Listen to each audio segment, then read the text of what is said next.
le futur. Après le bug de l'an 2000, la civilisation a été éradiquée. Toutes les connaissances ont été perdues. Objection! Robin des Bois est un bon exemple de personnage populaire que tout le monde connaît, mais au sujet duquel on ne sait finalement pas grand-chose.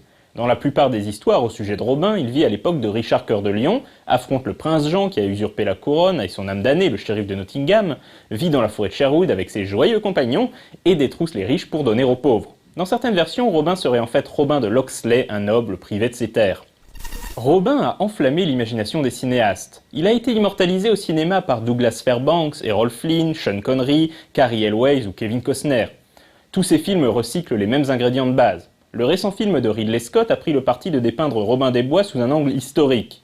S'il est plutôt malin d'associer Robin à la ratification de la Charte de la Forêt de 1217, malheureusement le film est un tel gloubi-boulga d'approximation historique qu'il passe totalement à côté de ce qui aurait pu faire sa force.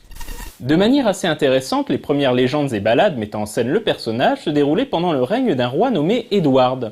Ce n'est qu'au XVIe siècle que Robin commença à être associé à Richard Cœur de Lion.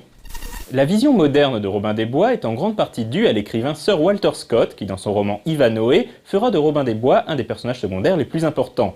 C'est Walter Scott qui le premier le nommera Robin de Locksley, et c'est aussi dans Ivanhoe que l'on trouve pour la première fois la fameuse scène où lors d'un tournoi de tir à l'arc, Robin parvient à fendre la flèche d'un rival en deux avec sa propre flèche.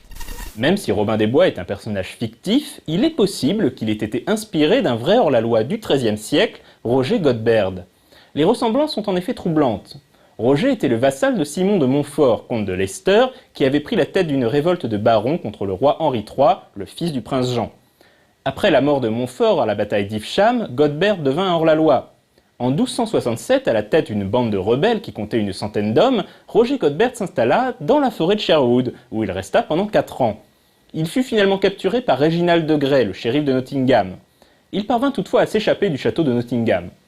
Après d'autres aventures rocambolesques, il fut à nouveau capturé et envoyé à la Tour de Londres. Entre-temps, le roi Henri III mourut, et son fils Édouard Ier, qui était parti en Orient mener la 8e croisade, revint donc en Angleterre pour être couronné.